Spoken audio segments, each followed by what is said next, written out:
Okay. Assalamualaikum everyone. I hope you all are doing good. This is me, your host, Ifat Coding Wali from Mumbai, Maharashtra, India, and this is my corner interview 16. And today I have a really special guest, Rania Lampou. So I have request. Hello, how are you, Rania? Great. I'm very excited for today's interview. I would like to both thank you and your sister for inviting me. And I'm sure that we will have a very interesting discussion. I'm an educator. I have a background in education, and we have a lot to discuss, I think, today. And I would like to, of course, congratulate the critical work that you are doing there in Rehan School Online Academy. My greetings and my congratulations to Dr. Rehan. That's really great. Thank you, Rania. Thank you so much, Rania. I'm so happy for this interview. So excited. So let's start. So first of all, please, Rania, introduce yourself. Yes, of course. I'm Dr. Rania Lampou. I'm first from Greece. I'm from Athens. I am an educator, STEM instructor, specialized in STEM education, science, technology, engineering, mathematics, and also I'm a ICT teacher trainer, a youth mentor, and Global Peace Ambassador. Also, I'm an author of a scientific book for young children. And the most important part is that I'm the founder and coordinator of several international projects which are based on Sustainable Development Goals. So mostly humanitarian projects.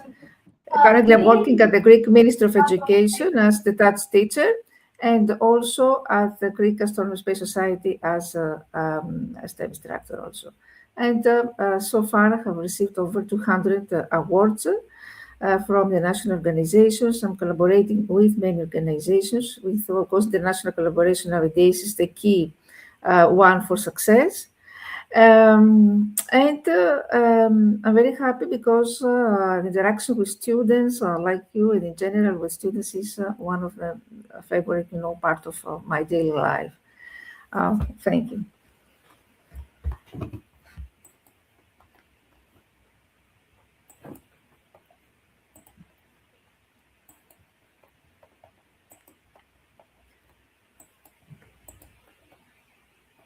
Hey, Rania, that's really great website that you are really good at, and it's much great. Okay, we have go for questions. Ready? Yes. So my first question is that about what inspired you to become a global educationist?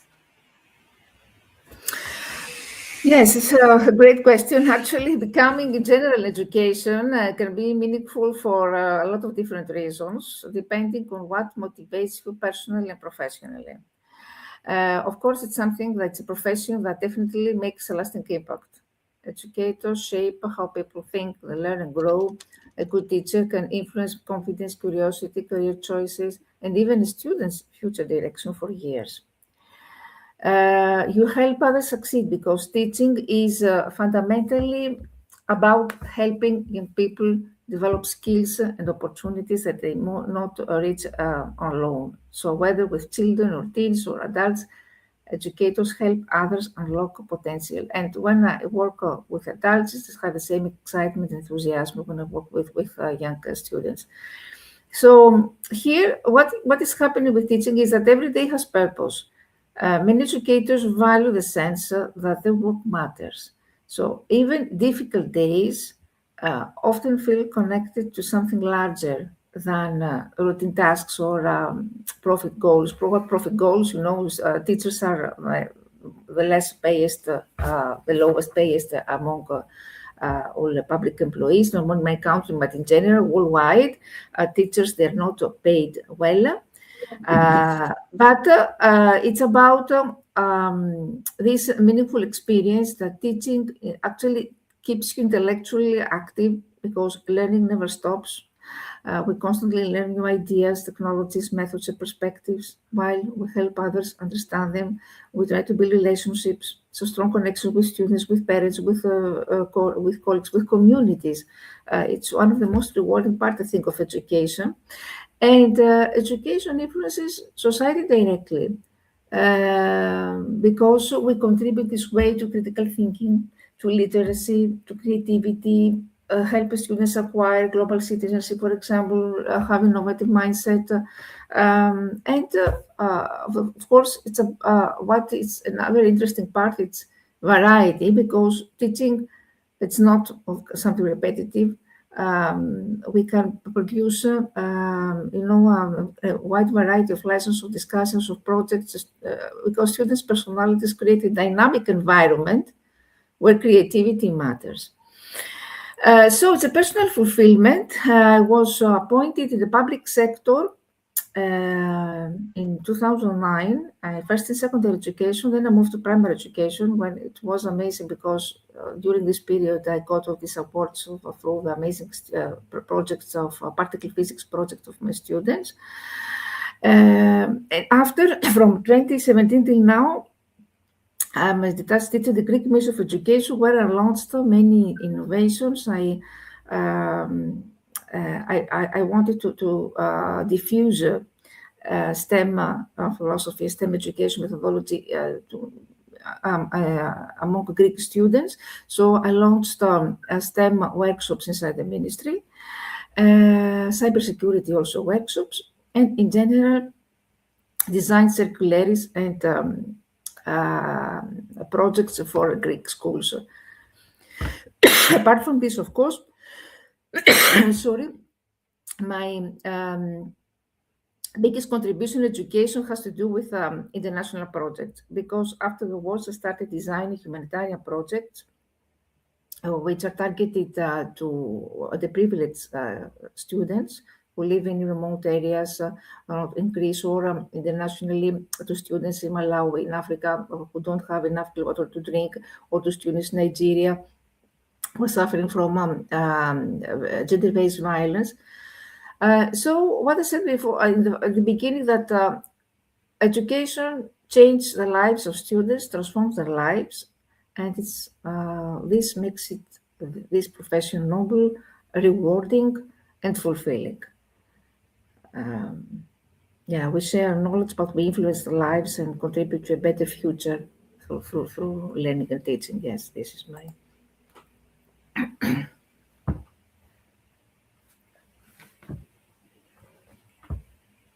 Okay, Rania, that's a really great answer on the side. Thank you for the answer. Okay, can you tell me how did your journey as an author begin? Yes, my journey as an author is similar to education, because I'm writing scientific books for kids, for young children. So my first book was about astronomy. It's called Planetary Interviews. It's a scientific book, but it's based on humor. What is the concept? We have here the planets. The planets leave the Earth and leave their places, and they come to Earth, and there is a naive, actually humoristic, a funny personality, a journalist, who takes interviews from planets. In this way, we learn everything about all the modern scientific knowledge about planets in a very humoristic way. So what is the meaning of this? It's, of course, it has to do with how we can make science accessible to younger children, and most importantly, attractive to young children. The main goal is to make science attractive through humor, through sentences which stay who are stored in the long-term memory because they're humoristic, and it's something that excites young children. Yes.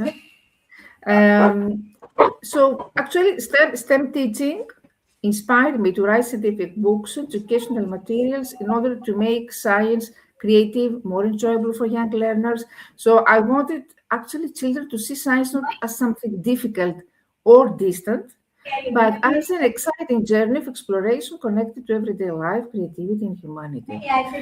And of course, through my the national collaborations with students, with teachers, with communities from different countries, I encountered powerful stories of resilience, of hope, and transformation. So all these experiences motivate me to write, apart from science education, but also about values such as empathy, peace, equality, and global citizenship. So writing is like an expansion of teaching, we could say, whether through research publications, because I'm writing also research papers or educational books or articles or the national projects. My goal is always to inspire curiosity, to empower learners, to create positive social impact. And I believe that words like education have the power to transform minds, connect cultures, and shape a better future for the next generation.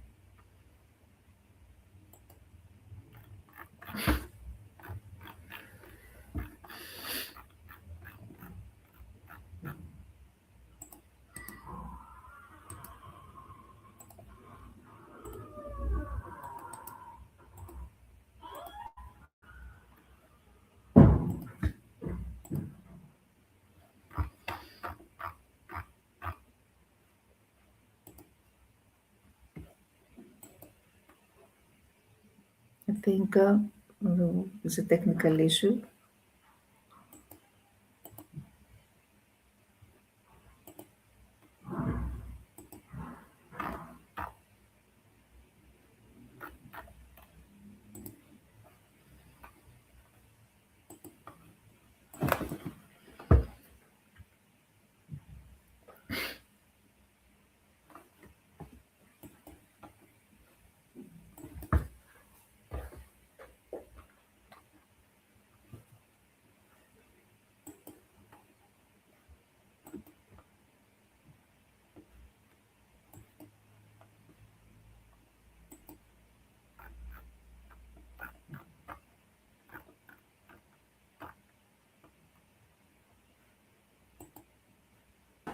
Rania? Okay,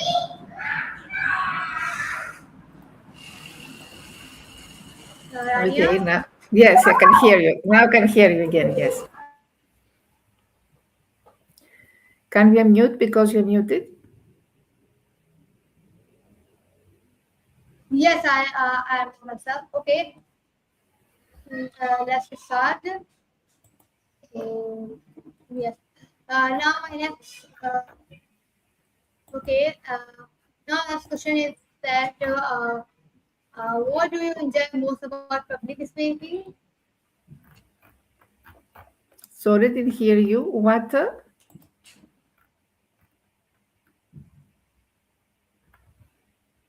Sorry, I couldn't hear you. Can you ask that what do you enjoy? What do you enjoy most about public speaking? Okay, public speaking. Yeah, actually, I would say here that I have crossed 4,000 lectures from 2020 till now. And actually, it's an amazing experience because great speakers are not only defined by knowledge or eloquence, but the ability to connect authentically, so with people.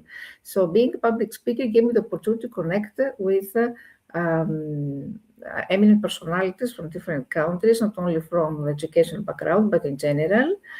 And authenticity, I think, is the number one, because I'm trying, to be genuine, to be sincere, to speak from personal experience. I mean, during my presentations, I always try to give personal experience for this. Why I'm doing this? Because people may forget words, but they always remember how a speaker made them feel. This also helped me develop strong communication skills especially this ability to explain complex ideas in a simple, engaging, accessible way, because I have the audience is different. This starts from primary school students in virtual sessions, in virtual lectures and training sessions, and go up to adults. So I have learned how to adapt the content to the different ages, levels, different needs, interests to the audience. And this helped me realize that even highly scientific concepts can inspire people when these concepts are presented with clarity or with storytelling or creativity. And passion is important. I'm very passionate when I'm delivering the lectures. And in general, you can see that speakers who truly believe in their mission can ignite inspiration in others. So when I speak, for example, about STEM education or Girls in Science, which is the latest project that I'm in, this is called Mission Shaktisat. It's a amazing project. I want to mention this today. I'm involved, I'm very privileged that I'm the part of a huge project which involves 12,000 girls from 108 countries. It's called Mission Shaktisat. It was launched by Space Kids India. It's a partner, it's an aerospace organization which builds satellites, and it's a partner of ISRO, Indian Space Research Organization. And what we're doing, we have been attending the last year a virtual MOOC, and we're going to be in India. I will visit India in August. In order to attend technical training, the best students will be selected, girls, because this program is only for girls. We will build satellites which will be sent to the moon during the next Chandrayaan Space 4 mission. So what you're going to do, as you can understand, it's amazing that through my lectures I can communicate this achievement. The achievements, not of course only of mine, but of course the achievement of my students. How to promote girls in STEM. I love to communicate this because I send hope and purpose. So adaptability is a very important quality that I have developed because every audience is different, whether speaking to children or educators or policymakers or researchers. I have learned how to adjust the tone, how to give examples, my communication, how to change my communication style in order to make a message meaningful for each audience. And finally, I believe what I learned there is that you need to have humility, because humility in lifelong learning makes a speaker truly exceptional. Great speakers do not speak to impress people. They speak to serve, to educate, and create positive impact. They continue learning from every experience, every culture, and every interaction. So the most powerful speech for me, what I have done are the speeches that inspire people not only to think differently, but also to believe that they can make a difference in the world. Yeah, this is more or less.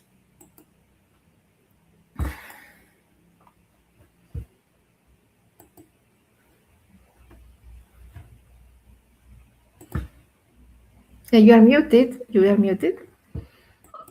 Sorry. Okay, now I have one question with you. Now, so my question is that how do you help students around the world? Sorry, I didn't hear how. Sorry, can you repeat how? I say, how do you help?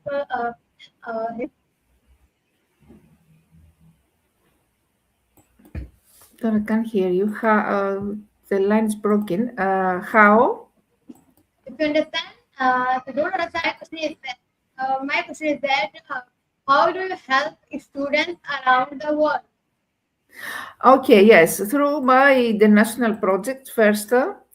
I designed, as I mentioned before, a humanitarian STEM projects. The first one was about water awareness. It was addressed to students who live in poor regions, to children who didn't even have clean water to drink. And through this project, I helped them. How? Because we managed to teach to these students how to sanitate, to filter their water until they didn't know. And we managed to get sanitation filtering equipment from sponsors. So it was an impactful project. 6 wells also were drilled in these areas. The second one, it was implemented in India to slums. It actually motivated Indian educators who visited the slums, educated their families, and donated them money. So it was another part which also is involved with humanitarian work and the Sustainable Development Goals. And the other one was about gender-based violence. I mentioned about Nigeria. In Nigeria, there are high rates of gender-based violence there. And so this project was implemented with great success in public schools in Nigeria. And it was successful because I tried to integrate principles of neuroeducation, of neuroscience there, try to explain them what are the effects of violence on the body, and what happens in the body when the body receives violence, and how it is important, especially at this age, during the teenage period, to help children, reverse their aggressive behavior. Because when I wrote this project, I knew that teenagers there were, had aggressive behavior. So I'm very happy that through role plays, I integrated a lot of role plays there, theatrical representations, which help students cope with violence in this way through catharsis, through liberation, through kinesthetic activities, through neuroeducation activities, as I said before, try to shocking them with the statistics, with shocking statistics, so to raise awareness about this serious problem in Nigeria. And this had a great success because actually students were able to understand the meaning of peace in a society which is highly, is highly violent. So in general, I try to help students through multinational projects. Through my daily training sessions, I conduct every day 3-4 sessions virtually, apart from my work in the ministry, through my books, my articles in general. And I'm trying to help students in any kind of way I can, whether it is through internship or scholarship, or can help them, I can guide them, so actually can mentor them. Another part also that I forgot to mention is that I have conducted many training sessions about mental health, especially for students in Africa. And this is very important because students nowadays, in general, not only in Africa, they're struggling from mental health disorders. They're suffering because of first of the challenges that they're facing in the internet challenges, the cyber world, whether it's cyberbullying, which is it's increasing, and in my country has high rates. Whether it's about family issues or substance abuse issues, and dropout, the issue of dropout from school. So mental health training, I think it's very important, something which is needed, because unfortunately there are no enough psychologists in schools.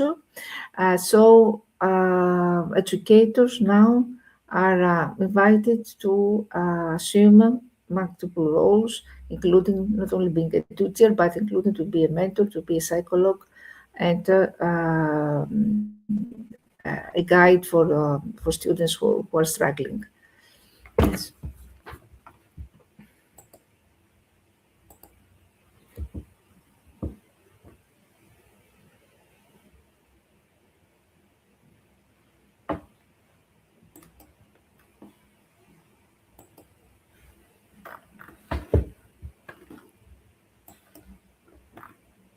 Okay, that's really great answer, Rania. So it's time to end this interview. So Thank you so much, Ania, for joining my this interview session. It will be really better. I have joined this. Thank you so much for joining. Allah Hafiz and take care of yourself. Yes, Ania, thank you very much. Just to give a message before concluding, if you allow me to give a message to students that your efforts matters more than perfection, that every question you ask, every mistake you make, every challenge you face is part of learning. So don't be afraid to try, to fail, and to try again. Growth takes time always, but you are capable of more than you realize.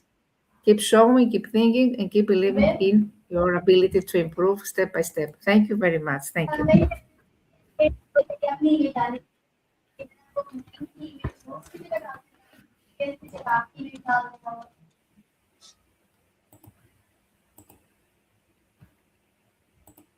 Okay, that's really great, Rania. So let's end this interview. Thank you so much and take care of yourself. Allah Hafiz. Thank you. Thank Okay, you. guys, Thank you. Bye. and Bye. take care of yourself.